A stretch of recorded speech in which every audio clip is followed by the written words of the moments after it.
Welcome to the Louisiana Business and Industry Show. And now your host, Tim Johnson. Welcome to the first episode of the 5th season of the Louisiana Business and Industry Show.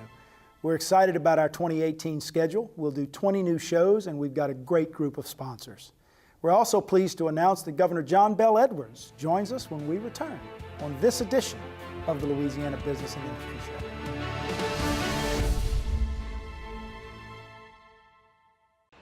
Consumers and property owners with construction projects can have a successful result or regretful experiences that could have been avoided. Before any construction project, verify licensure of the contractor and check references. Scammers will claim to be insured or bonded, so always check first. Download our app, LA Contractor, from the Android or Apple Store. Visit our website, lacontractor.org, or contact the Louisiana State Licensing Board for Contractors. We're here to help before things go wrong. Hire a licensed contractor. It's the law.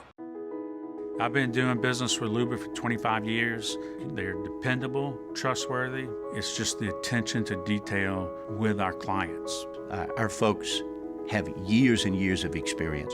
They're highly trained professionals, but many companies have that asset. What I'd like to think makes LBIS a bit different is that we use those talents in a way that truly is dedicated to serving the needs of the folks who depend on us. Promoting workplace safety and family wellness. That's our motto at Gulf Coast Occupational Medicine. The Gulf Coast staff is made up of some of the most knowledgeable and hardest working medical professionals in Louisiana. We care about your safety and your bottom line. With 8 convenient locations in the greater Baton Rouge area, our services include injury management, physical exams, medical surveillance, and substance abuse testing. For more information, visit us on the web at gcombr.info and ride the wave to safety. Passion, experience, safety. These are what set Arkell Constructors apart as a premier general contractor. At Arkell Constructors, our goal is to exceed our clients' expectations, whether it's commercial, industrial, or facility maintenance. We have the team and processes in place to provide a solution for you. To us, every project is a resume for our future. Arkell Constructors, the solution for your next building project.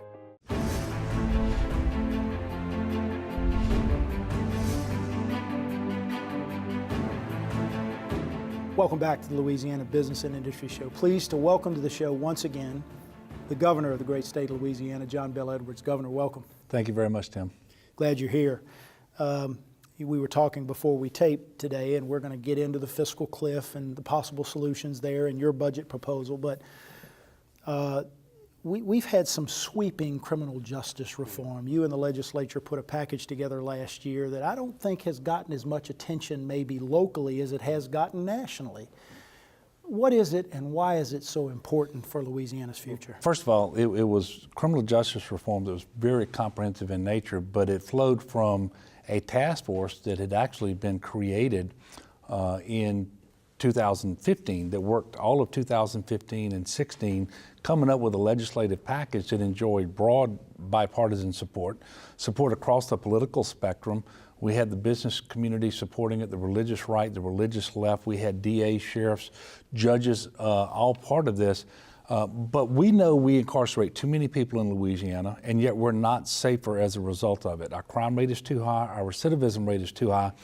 So we looked at what other Southern conservative states had done successfully, and we actually borrowed that approach from them, and we've passed 10 bills, and by the way, I think 6 or 7 were authored by Republicans and 2 or 3 by Democrats and 1 by an independent. I mean, and they all passed with healthy margins, but it's going to focus on nonviolent, non-sex offenders, making sure there are more alternatives to prisons in the first place, that we don't continue to put people in prison for longer than is necessary, and that while they are there, because 95% will get out, that we do something around education and training so that they can come out and support themselves and their families if they have a family.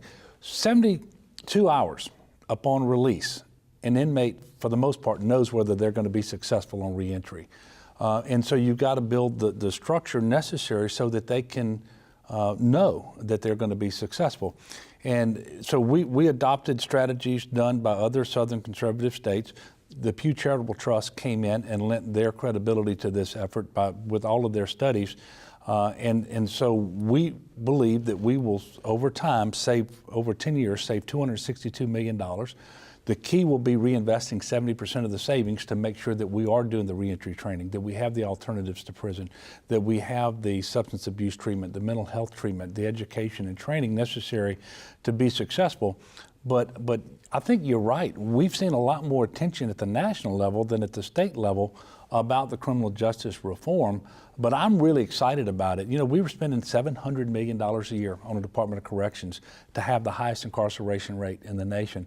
I will never believe that people in Louisiana are innately more criminal, more sinister than people elsewhere, so why are we doing it? And we're not safer as a result. So it's actually the business community that actually took the lead because they believe in showing a return on investment. And you look at the investment the state has made for about 40 years in criminal justice, the return isn't there. And so they really demanded a different approach. And that's why we were able to bring this collection of folks together from across the spectrum to do some things that I think are incredibly important. And look, any change of this size, you're going to have to tweak it over time. We didn't get it perfect. No, always unintended consequences. Sure, right? sure. And there are things that are going to develop that we're going to have to make adjustments with the overall architecture of criminal justice reform. But there is no doubt in my mind, we are heading it on a much better direction right now than we were before. Two things come to mind as you respond to that question. Number one, if we could put that same coalition together to solve our fiscal issues, it would be great, right? I know you're working toward doing that. We'll talk about that more later. But every governor in my lifetime has talked about getting Louisiana off of the bottom of all the good list and toward the top. Yes. Right? And this is one of those things where we can check the box. We are no longer, or we will no longer be the incarceration capital of the world. We are heading in that direction. Now, we have been for a long time. It's going to be a great day when we get to number 2. Right. And I know that doesn't seem like a lofty goal, but it will be a great day when we get to number 2, and I think we will be there in the next year and a half or so if we continue going like we are. It's smarter, more efficient, more responsible government, and Governor, you are to be applauded for that effort. Your administration's also had some nice economic development wins, working with Don Pearson and in fact G&O Inc., this DXC Technologies, going to announce one of the largest projects in terms of job creation in the history of the state. Talk about that a little bit, Governor, and talk about why you believe Louisiana is still a really good place to do business. Well, I have no doubt it's a great place to do business. And if you look at it over the last 2 years, we've secured about $25 billion in economic development wins and projects. And 20,000 jobs will be created, another 13,000 will be maintained. But DXC Technologies is an important economic development win to look at. Clean jobs, high-tech jobs, going to downtown New Orleans on Poydras Street, 2,000 of them direct jobs, permanent jobs at one site. That's the best deal in the state's history. Average salary of $63,000 a year, and it was voted by Business Facilities Magazine as the second best economic development win in the country last year. And the upfront incentives that people look at, half of those incentives were money that actually went from the Department of Economic Development to higher education to educate and train the people that DXC Technologies is going to need. And Tim, I will tell you, the conversations that I had with DXC Technologies as they were considering Louisiana and New Orleans focused on our commitment to higher education. That was the number one concern that they had. They didn't want to invest their money in Louisiana and not know that they were going to have the educated, trained, skilled employees that they need to be successful. So last year, when for the first time in 9 years, we fully funded higher education, and meaning we funded it at the level of the previous year with no cut, and we fully funded the TOPS program. That lent credibility to my commitment that we were going to stabilize higher education and that they would have that workforce that they were looking for. They then made the decision to invest in Louisiana and in New Orleans. We're excited about it. We think that that is a predictor of things to come. You know, we know that everybody who wants to expand operations in Louisiana or to create a new operation, their foremost concern is workforce development. Well, and I think I saw one of the other magazines, and maybe it was Forbes, that called New Orleans the #1 brain magnet in the United States now. And so there are great things happening. We'll come back, we'll talk a little bit more about that. I want to take a break. We've got lots to focus on, the fiscal cliff. I want to talk about the industrial property tax exemption and some of the concerns around that as well. We're visiting with Governor John Bel Edwards, and you're watching the Louisiana Business and Industry Show.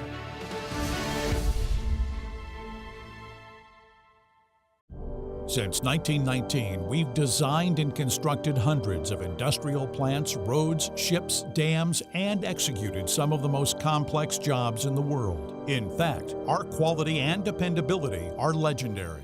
Today, the legend continues as Brown & Root delivers engineering, construction, maintenance, and industrial specialty services throughout the U.S. and the world from our headquarters here in Louisiana. We are Brown & Root. For over a quarter century, Kelly's has operated with honesty, integrity, and above all, safety. Kelly's features a fleet of quality equipment operated by dedicated, safety-minded employees skilled in land clearing, above-ground right-of-way maintenance, vegetation control, station yard and manned facility maintenance, above-ground pipeline support, and more. Kelly's Industrial Services, where pipeline right-of-way maintenance gets done right. What if I said that whatever good things you build you? And that in this economy, sweat never loses its value? What if I said that there isn't a challenge in the world too great for a craft professional with the right tools? And that the steps that lead from where you are to where you want to be can only be built by you? Build your future at byf.org. Consumers and property owners with construction projects can have a successful result or regretful experiences that could have been avoided. Before any construction project, verify licensure of the contractor and check references. Scammers will claim to be insured or bonded, so always check first. Download our app, LA Contractor, from the Android or Apple Store. Visit our website, lacontractor.org, or contact the Louisiana State Licensing Board for Contractors. We're here to help before things go wrong. Hire a licensed contractor. It's the law.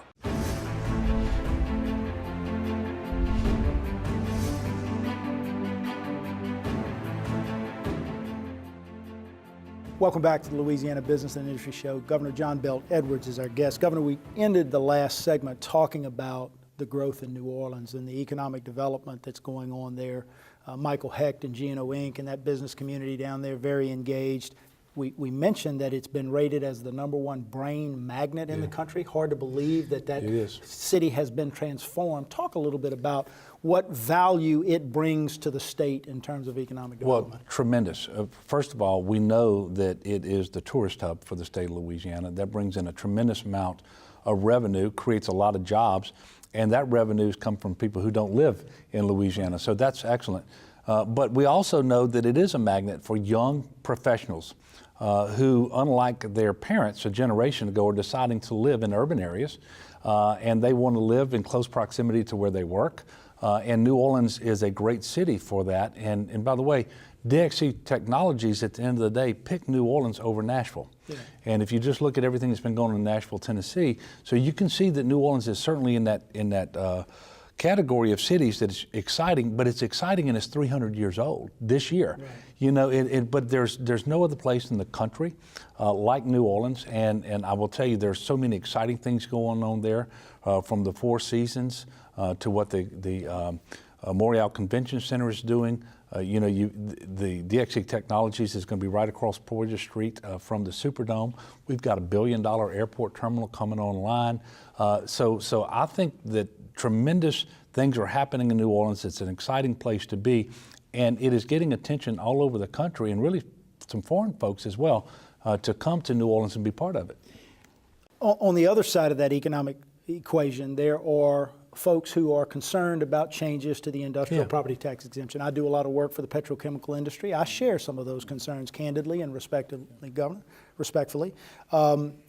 As local governments grapple with what the rules will be around how their approval process will take place, it's creating some uncertainty in the business community.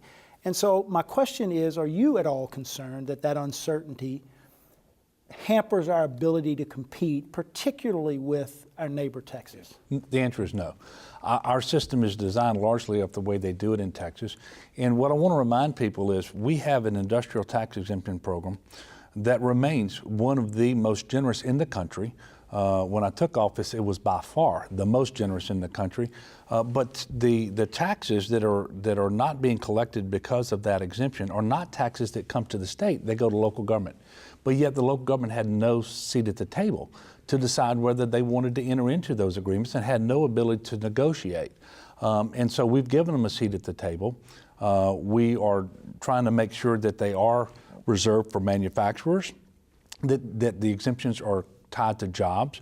The industrial tax exemption program in the aggregate is worth more in Louisiana than all of the homestead exemptions put together. So that's how big it had grown.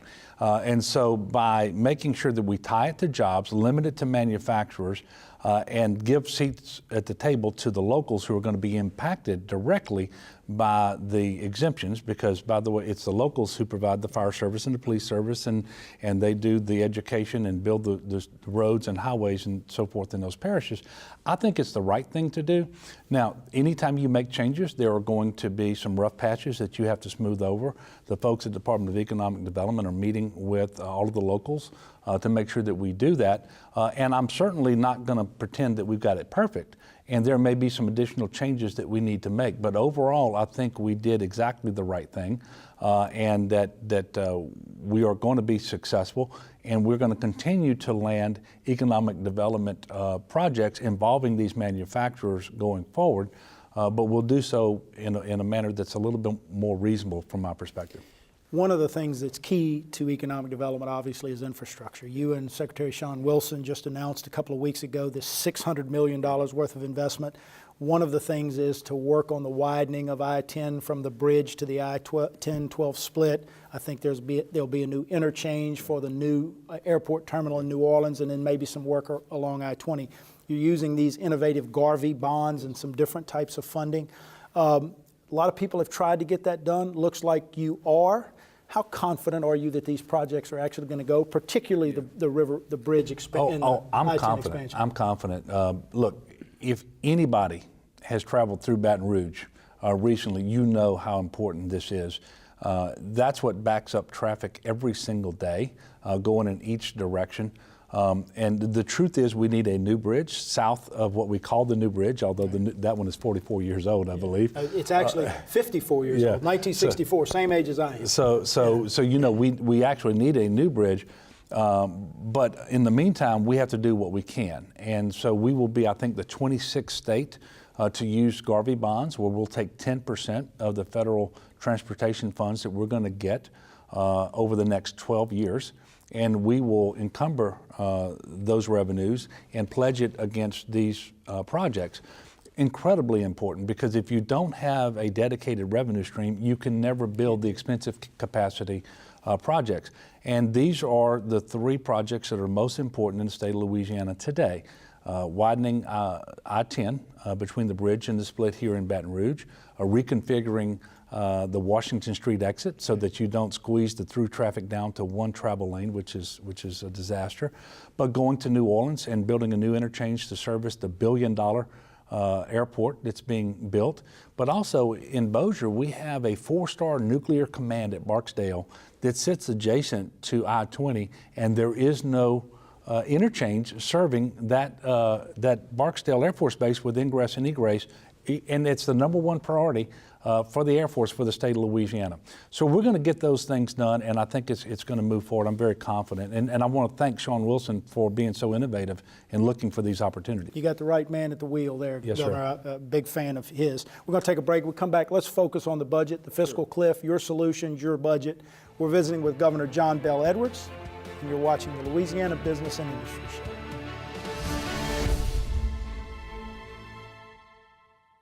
Passion, experience, safety. These are what set Arkell Constructors apart as a premier general contractor. At Arkell Constructors, our goal is to exceed our clients' expectations, whether it's commercial, industrial, or facility maintenance. We have the team and processes in place to provide a solution for you. To us, every project is a resume for our future. Arkell Constructors, the solution for your next building project. Since 1919, we've designed and constructed hundreds of industrial plants, roads, ships, dams, and executed some of the most complex jobs in the world. In fact, our quality and dependability are legendary.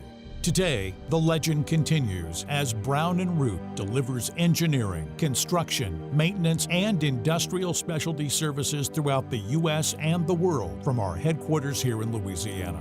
We are Brown & Root. It might be one of the most efficient, most effective methods of communications we've ever used.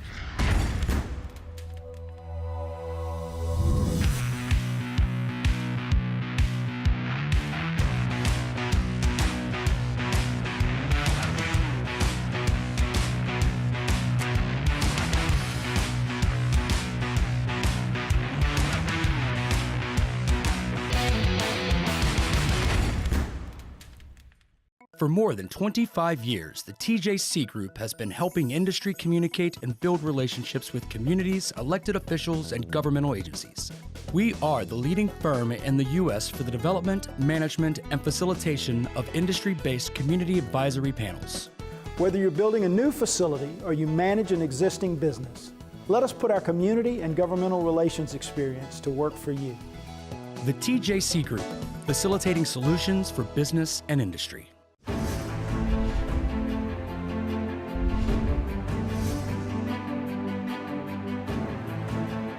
Welcome back to the Louisiana Business and Industry Show. Governor John Bel Edwards is our guest. Governor, it's all over the news, obviously. Yeah. Everybody knows our state faces what's been termed as the fiscal cliff. About $1 billion worth of temporary taxes are coming off the books end of June to start the next fiscal year. You have, as you are constitutionally mandated to do, presented a balanced budget to the legislature earlier this week. And it's not pretty. I mean, you said that. It is a doomsday budget. Significant cuts to TOPS, some additional cuts, I think $26 million or so to higher education, and basically a $660 million plus cut to health and hospitals. Let's talk about that. I know you've proposed making $994 million of the temporary taxes permanent. Yeah. Talk about the situation and talk about your ideas for the solution. Well, first of all, the cliff is a problem of our own making. The size of it is $994 million. That's the difference in the forecast for revenue between the current year and next year. It's a negative $994 million. Interestingly enough, the revenue that falls off the books, and it's a combination of taxes but also reduced tax expenditures, exceeds $1 billion.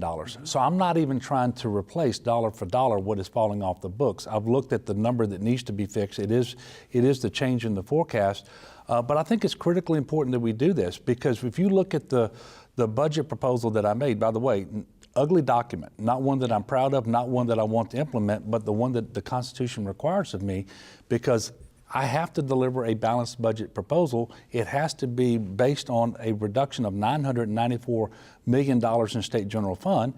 And when you look at the healthcare part of it, you actually lose $2.5 billion out of the budget because of the matching federal dollars for healthcare. So truly a budget we should not implement. But we can get this fixed. It shouldn't be that hard. I've given the legislature a plan based on the recommendations that came from a legislatively created task force that studied our tax system, studied our budget system, and made recommendations based on best practices and what states are doing around us. I gave them that plan back. And I'm optimistic that we're going to get it done. I just don't know when. We should do it in February. Because if we don't, I can assure you that the session that starts in March, we're not going to pass a budget or a capital outlay bill. And then we will be limited to about 3 months at the end of June to trying to fix this problem, fix the cliff, pass the budget, pass capital outlay. And in the meantime, there's going to be so much uncertainty out there, not just at higher education institutions and hospitals, although that's awful, but also around the dinner tables where you have college students wondering whether they can afford to go back to school, or you've got those high school seniors wondering whether they're going to go to LSU or to Southern or wherever. And so we need to take the uncertainty off the table, fix the problem, create the stability, predictability that we need, and by the way, the fairness that we need. And we can get this done. The hill is much less steep than it was 2 years ago when I had a $2 billion problem. But now we just need to get it done. I think we can. I just need the leadership in the House of Representatives to put forward a plan so that we can start the negotiation. Yeah, and I think most folks believe, and I would suspect that you might too, that the solution is going to lie somewhere in the middle, right? That you might not get $994 million worth of new taxes. There probably will be some additional cuts that have to be implemented, but we have to point those out specifically as well, right? So let's talk about that. We hear the Republicans say that we probably need to reduce the size of government more, and there's some credibility to that argument, I believe, and efficiencies. You talk about the fact that you've already cut $600 million from the budget in your first couple of years. So do you believe there are areas of state government that still could be trimmed and run more efficiently in terms of cuts that might be available? Well, first of all, I would never say that an enterprise as large as the state of Louisiana can't be made more efficient. Right. I would never say that, just like it's not true of Walmart, it's not true of Amazon. Not true of my business. It's not, that's right. But we are fooling ourselves if we believe that there are efficiencies that can be achieved and that would obviate the need for the $994 million in revenue. And by the way, what I released is what I'm constitutionally obligated to release in terms of that balanced budget proposal. It was not a scare tactic. Because the legislature has the budget now, the House has it. If they can arrange the dollars that are available and adequately fund our critical priorities that don't scare people, you know, they can do it. I can tell you it cannot be done. And so under the current restrictions that exist, it's very difficult with the statutory and constitutional dedications to move that money around. Correct, because that $994 million can only be cut from a $3.5 billion slice of the budget. Not all $9.4 billion worth of state general fund is available for the reductions. That's why you have health care and higher education. And by the way, we ought to fix the structure of our government. But you cannot do that before June 30th. And we need to fix the problem because we have an era of prosperity ahead of us, Tim, that we haven't seen in decades in Louisiana. But we need to make sure that we have an educated, trained, skilled workforce and a healthy workforce. And you talked about new taxes. I am not looking for more revenue next year than I had this year. In fact, I'm asking for less. And that is a key point for people to remember.